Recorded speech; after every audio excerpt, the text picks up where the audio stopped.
Kidney donate ചെയ്യാൻ പൈസക്കായാലും അതിനൊരു സംവിധാനം ഉണ്ടാക്കാൻ എന്തുകൊണ്ട് കേരളം പോലുള്ള ഒരു സംസ്ഥാനം തയ്യാറാകുന്നില്ല? ഒരു രജിസ്ട്രേഷൻ സംവിധാനം മൃതസഞ്ജീവനി അവിടെ അതിന്റെ പാട്ടിൽ നിർത്തട്ടെ. എന്നിട്ട് ഒരു സർക്കാരിന്റെ ഇത്തരത്തിലുള്ള ഏതെങ്കിലും ഒരു വെബ്സൈറ്റിൽ ഡൊണേറ്റ് ചെയ്യാനുള്ള ആൾക്കാരുടെ പേര് അവർ വന്ന് രജിസ്റ്റർ ചെയ്യട്ടെ, അവരുടെ ഗ്രൂപ്പ് വെളിപ്പെടുത്തട്ടെ. ഇത്തരം ആവശ്യക്കാർ നേരിട്ടിട്ട് അവരുമായിട്ട് സംസാരിച്ചിട്ട് അവർക്ക് വേണ്ട പൈസ കൊടുത്തിട്ട് വാങ്ങുമ്പോൾ ഈ ഇടനിലക്കാരിലേക്ക് പോകുന്ന പൈസയും ഇടനിലക്കാർ വഴി ആശുപത്രികൾ വസൂലാക്കുന്ന പൈസയും ഒഴിവായി കിട്ടില്ലേ?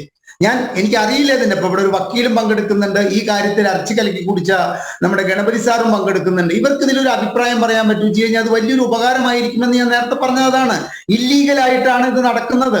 ഓരോ ആശുപത്രികളിലും 10ഉം 15ഉം ഓപ്പറേഷൻ. ഇനി ഇത്തരത്തിൽ നോക്കി നോക്കൂ, കിഡ്നി കിട്ടിക്കഴിഞ്ഞു കഴിഞ്ഞാൽ തന്നെ ഇപ്പൊ നമുക്ക് ജനുവരിയിൽ നമുക്കൊരു കിഡ്നി കിട്ടി, അതിന്റെ എല്ലാവിധ ടെസ്റ്റുകളും കഴിഞ്ഞു, അതിന്റെ നമ്മുടെ ഫൈനൽ അതോറിറ്റിയുടെ കൗൺസിലിംഗ് കഴിഞ്ഞത് പാസ്സായി കഴിഞ്ഞാൽ ഇപ്പൊ ഞാൻ ഈ പയ്യനെ അവസാനം കാണിച്ച ആശുപത്രിയിൽ പറയുന്നത് എന്താ വെച്ചാൽ ഏറ്റവും ചുരുങ്ങിയത് നിങ്ങൾക്ക് ഇതെല്ലാം ശരിയായി കഴിഞ്ഞാൽ 4 മാസമെങ്കിലും കാത്തിരിക്കേണ്ടി വരും ഓപ്പറേഷന്. വെയിറ്റിംഗ് ലിസ്റ്റ് ആണ് ഓപ്പറേഷന്. അപ്പൊ എന്നോട് അനിൽ നമ്പ്യാർ ചോദിച്ച ചോദ്യം ഞാൻ തിരിച്ചു പറയുകയാണ്. അതായത് അനധികൃതമായ ഒരു ഓർഗൻ ട്രാൻസ്പ്ലാന്റേഷൻ ഭംഗിയായി ഇവിടുത്തെ എല്ലാ ആശുപത്രികളിലും നടക്കുമ്പോൾ സുഖസുഷുപ്തിയിലായിരിക്കുന്ന ഈ സർക്കാരിന് ഈ കാര്യത്തിൽ എന്താണ് അവർ ചെയ്തുകൊണ്ടിരിക്കുന്നത്? ഇവിടെ സർക്കാർ സംവിധാനത്തിന് കീഴിൽ നമ്മൾ നികുതി കൊടുക്കുന്നത് നമ്മുടെ ജീവനും സ്വത്തൊക്കെ സംരക്ഷിക്കാൻ വേണ്ടിയിട്ടാണ്. ആ ജീവനും സ്വത്തും സംരക്ഷിക്കുന്നതിന്റെ പാർട്ടായിട്ടുള്ള ആരോഗ്യ സംരക്ഷണത്തിന് ഈ സർക്കാരിന്റെ ഭാഗത്തു നിന്ന്, ഈ സർക്കാരിനല്ല, ഇപ്പൊ ഇതിനു മുമ്പുള്ള ഉമ്മൻചാണ്ടി സർക്കാരും ഈ കാര്യത്തിൽ ഒന്നും ചെയ്തിട്ടില്ല. 2010 എന്റെ കീഴിൽ എന്റെ കൂടെ ജോലി ചെയ്തിരുന്ന ഒരു പയ്യന് ഇത്തരത്തിലുള്ള കിഡ്നിയുടെ പ്രശ്നം വരികയും അത് അവർ അന്ന് പത്രത്തിൽ പരസ്യം കൊടുക്കുന്ന കാലമാണ്. പത്രത്തിൽ പരസ്യം കൊടുത്തിട്ട് ആളെ കിട്ടുകയും അതിന്റെ നമ്മൾ പറയില്ലേ ഫൈനൽ ഓതറൈസേഷൻ കമ്മിറ്റിയുടെ മീറ്റിങ്ങിന് മുളങ്കുന്നത്തുകാവ് മെഡിക്കൽ കോളേജിലേക്ക് അയാളുടെ ഭാര്യയും കൊണ്ടിട്ട്, അപ്പോൾ അയാളുടെ ഭാര്യ എന്റെ സ്ഥാപനത്തിൽ തന്നെയാണ് ജോലി ചെയ്യുന്നത്. അവിടെ പോയപ്പോ ആ കുട്ടി അത് തിരിച്ചു വന്നിട്ട് എന്നോട് പറഞ്ഞു, സാർ ഈ പൊതുപ്രവർത്തകനല്ലേ സാർ, അവിടെ നമ്മൾ ചെന്ന് കഴിഞ്ഞു കഴിഞ്ഞാൽ അവിടെ പഠിക്കില്ല, നമ്മുടെ അടുത്ത് നമ്മൾ കേൾക്കാൻ വേണ്ടി വന്നിട്ട് പറയുകയാണ്, ഇതാ ഓപ്പറേഷൻ അടക്കം കിഡ്നിക്ക് 20 ലക്ഷം 18 ലക്ഷം. ഒരാൾ 20 ലക്ഷം പറഞ്ഞു പോയി കഴിഞ്ഞാൽ അടുത്ത ആൾ വന്നിട്ട് നേരിട്ടല്ല പറയുന്നത്, പക്ഷെ കേൾക്കാൻ വേണ്ടിയിട്ട് പറയുകയാണ് ഓപ്പറേഷൻ അടക്കം 18 ലക്ഷം രൂപയായിട്ട്. അന്ന് കിഡ്നി പുറത്തു നിന്ന് അവർ മേടിച്ചിട്ടുണ്ടായിരുന്ന 6 ലക്ഷം രൂപയ്ക്കാണ്. ഈ 6 ലക്ഷമാണ് ഇപ്പൊ 18 ലക്ഷം രൂപയായിട്ട് വർദ്ധിച്ചിരിക്കുന്നത്. അന്ന് ഓപ്പറേഷന് ഹോസ്പിറ്റലുകൾ മേടിച്ചിരുന്നത് 4 ലക്ഷം രൂപയും അതിനപ്പുറവുമാണ്. അപ്പോൾ ഓപ്പറേഷൻ, അത് കഴിഞ്ഞിട്ടുള്ള പാക്കേജ്, അതിന് കഴിഞ്ഞിട്ടുള്ള മരുന്ന്, അതിന് ഇത്ര രൂപയ്ക്ക് ചെയ്തു തരാമെന്ന് പറഞ്ഞിട്ട് ഇങ്ങനെ ഈ ഓതറൈസേഷൻ കമ്മിറ്റി മീറ്റിംഗ് നടക്കുന്നിടത്ത് ക്യാൻവാസിംഗ് ഉണ്ട് പറഞ്ഞത് എന്നിലെ പൊതുപ്രവർത്തകന്റെ രക്തം തിളയ്ക്കുകയും ഞാൻ അതിന് വേണ്ടിയിട്ട് ഒരുപാട് ഇവിടെ ഈ പങ്കെടുക്കുന്നവരെ പോലെ തന്നെ സർക്കാരിലേക്ക് നിവേദനം കൊടുക്കുകയും ഇത്തരം കാര്യങ്ങൾ ചെയ്യുകയും ചെയ്തപ്പോഴാണ് താങ്കളെ പോലുള്ളവരും കബളിപ്പിക്കപ്പെടുന്നു എന്ന് പറയുമ്പോൾ നോക്കൂ, താങ്കളുടെ 4 ലക്ഷമല്ലേ പോയത്? ഇപ്പോ 2 ലക്ഷം കൊടുത്ത് 4 ലക്ഷം പോയി. 2 ലക്ഷം കൊടുത്തവരിൽ നിന്ന് ഉറപ്പ് കിട്ടിയിട്ടുണ്ടോ?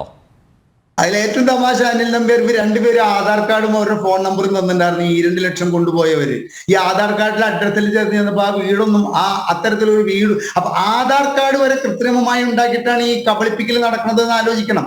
ഈ 2 ലക്ഷം രൂപ വീതം കൊടുത്തിരിക്കുന്നത് ഞാനല്ല, ഈ രോഗിയുടെ ഏട്ടനാണ് കൊടുത്തിരിക്കുന്നത്. മലപ്പുറം കേന്ദ്രീകരിച്ചിട്ടുള്ള 2 ബ്രോക്കർമാർക്ക് കൊടുത്തിട്ടുള്ളത് അവരുടെ ചേട്ടനാണ്. പക്ഷെ എനിക്കതിൽ പങ്കുണ്ട്. കാരണം എന്നോട് ചോദിച്ചുകൊണ്ടാണ് ഇത് കൊടുത്തത്. കാരണം ഞാൻ ഈ പൊതുപ്രവർത്തന രംഗത്തും അതുമാതിരി തന്നെ എറണാകുളം കേന്ദ്രീകരിച്ചിട്ടുള്ള കാരണം കൊണ്ട് എന്നോട് ചോദിച്ചിട്ടാണ് കൊടുത്തത്. ഞാൻ കൊടുക്കാതെ വേറെ എന്താ വഴിയുള്ളത്? രോഗിക്ക് 3 ഡയാലിസിസ് എന്നുള്ളത് 4 ഡയാലിസിസ് ആയപ്പോഴാണ് ഞാൻ ഇതിന് പറഞ്ഞത് വേറെ വഴിയില്ല, കൊടുക്കൂ. ഡയാലിസിസിന് ചെലവ് ഒരു ഭാഗത്ത്, മറ്റുള്ള മരുന്നിന്റെ ഡയാലിസിസ് ചെയ്യുന്ന രോഗിക്ക് 30,000 25,000 രൂപ മരുന്ന് മേടിക്കണം. അപ്പൊ എങ്ങനെയെങ്കിലും കിട്ടട്ടെ എന്ന് വിചാരിച്ചിട്ട് നമ്മൾ ഇതിലേക്ക് ചെയ്തു. ഞാൻ മനസ്സുകൊണ്ട് ഞാൻ അതിന് മാപ്പ് പറഞ്ഞുകൊണ്ട് പറയാണ്, വേറെ വഴിയില്ലാത്തത് കൊണ്ട് ചെയ്തു. ADGP ശ്രീജിത്ത് ഈ കാര്യത്തിൽ കേരളത്തിൽ നടക്കുന്ന ഈ അവയവ മാഫിയയുമായി ബന്ധപ്പെട്ടിട്ടുള്ള ഒരു അന്വേഷണം നടത്തി സമഗ്രമായ ഒരു റിപ്പോർട്ട് ഈ ആരോഗ്യമന്ത്രിയായിരുന്ന നമ്മുടെ ശൈലജ ടീച്ചർക്ക് സമർപ്പിച്ചിട്ടുണ്ട് അനിൽ നമ്പ്യാർ. അതിന്റെ കോപ്പി വേണമെങ്കിൽ എന്റെ കയ്യിലുണ്ട് എന്ന് വേണമെങ്കിൽ പറയാം. കാരണം ഞാൻ അതിന്റെ കോപ്പി കണ്ടിട്ടുണ്ട്. എന്റെ കയ്യിൽ നേരിട്ടല്ല, എനിക്കത് വേണമെങ്കിൽ സംഘടിപ്പിക്കാം. അതിൽ വളരെ വ്യക്തമായിട്ട് സ്വകാര്യ ആസ്പത്രികൾ കേന്ദ്രീകരിച്ചിട്ട്, സ്വകാര്യ ആസ്പത്രികളുടെ ഇപ്പൊ ലേക്ക് ഷോറിന് ഉദാഹരണം എടുക്കുക, അവിടുത്തെ വളരെ പ്രശസ്തനായ ഒരു നെഫ്രോളജിസ്റ്റ് ഈ പുറമേ നിന്നുള്ള കിഡ്നി ട്രാൻസ്പ്ലാന്റേഷൻ അദ്ദേഹം സമ്മതിക്കില്ല. അദ്ദേഹത്തിന് അത് ഇഷ്ടമല്ല. അപ്പൊ ഞാൻ എന്റെ ഇപ്പൊ ഈ പറഞ്ഞ സഹോദരിയുടെ മകനെ അദ്ദേഹത്തെ കാണിക്കാൻ കൊണ്ടുചെന്നപ്പോ അവിടെ നിന്ന് കിട്ടിയ ഉപദേശം എന്താണ്? നിങ്ങൾ പുറമേ നിന്ന് കിഡ്നി, അതായത് ബന്ധുക്കളുടെ കിഡ്നി അല്ലെങ്കിൽ അദ്ദേഹം അതിനെ അത്തരം രോഗികളെ പരിശോധിക്കാൻ തയ്യാറാവില്ല. അപ്പൊ ആസ്പത്രി മാനേജ്മെന്റിന്റെ ഇംഗിതത്തിന് വഴങ്ങാൻ വേണ്ടിയിട്ട് അവിടെ ഒരു ഡോക്ടറെ കൊണ്ടുവന്ന് വെച്ചിരിക്കുകയാണ്. അബി എബ്രഹാം എന്ന് പറഞ്ഞിട്ടുള്ള ഡോക്ടറെ കൊണ്ടുവന്ന് വെച്ചിരിക്കുകയാണ് ഈ ലേക്ക് ഷോർ ആസ്പത്രിയിലെ. ഈ അബി എബ്രഹാം എന്ന് പറയുന്ന ഡോക്ടറുടെ ഒപിയുടെ പുറത്ത് അറബികളുടെ തിരക്കാണ് അനിൽ നമ്പ്യാർ.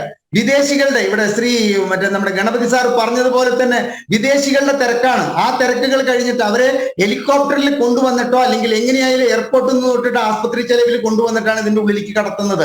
നമ്മള് ഒരു 10-12 ഓഫീസുകൾ നിരങ്ങിക്കൊണ്ട് ഒരു 100 പേജിലുള്ള ഫയൽ തയ്യാറാക്കിക്കൊണ്ടായാലും നമുക്ക് അതിന് അപ്രൂവൽ കിട്ടാൻ പോയി വിദേശികൾ ഇവിടെ വന്നിട്ട് സുഗമമായിട്ട് ഞാൻ ഇതും കൂടി പറഞ്ഞ് അവസാനിപ്പിക്കാം. ഞാനൊരു അറബിയായിട്ട് സംസാരിച്ചപ്പോൾ പറഞ്ഞു ഞാൻ കിഡ്നി ട്രാൻസ്പ്ലാന്റേഷൻ ആണ് വന്നിരിക്കുന്നത്, എന്റെ ഓപ്പറേഷൻ നിശ്ചയിച്ചിരിക്കുകയാണ്. എങ്ങനെ ഇത് നടക്കുന്നു എന്ന് പറയേണ്ടത് ആരാണ്? ആ സ്വകാര്യ ആസ്പത്രികളാണ്. സ്വകാര്യ ആസ്പത്രികളെ കൊണ്ട് ഇത് പറയിപ്പിക്കേണ്ട സർക്കാർ ഈ കാര്യത്തിൽ ഉറങ്ങുന്നവരെ വിളിച്ചുടർത്താം, ഉറക്കം നടിക്കുന്നവനെ പറ്റില്ല എന്നുള്ള നിലയ്ക്ക് ഉറക്കം നടിക്കുന്നത് എന്തുകൊണ്ടാണ് എന്ന് വെച്ച് കഴിഞ്ഞാൽ ഈ ബ്രോക്കർമാർ വഴി എത്തുന്ന പണം കൃത്യമായിട്ട് എല്ലാവർക്കും ഒരു തുക ഇതിൽ നിന്ന് കിട്ടുന്നുണ്ട് എന്ന് വേണം മനസ്സിലാക്കാൻ. ശ്രീ അനിൽ.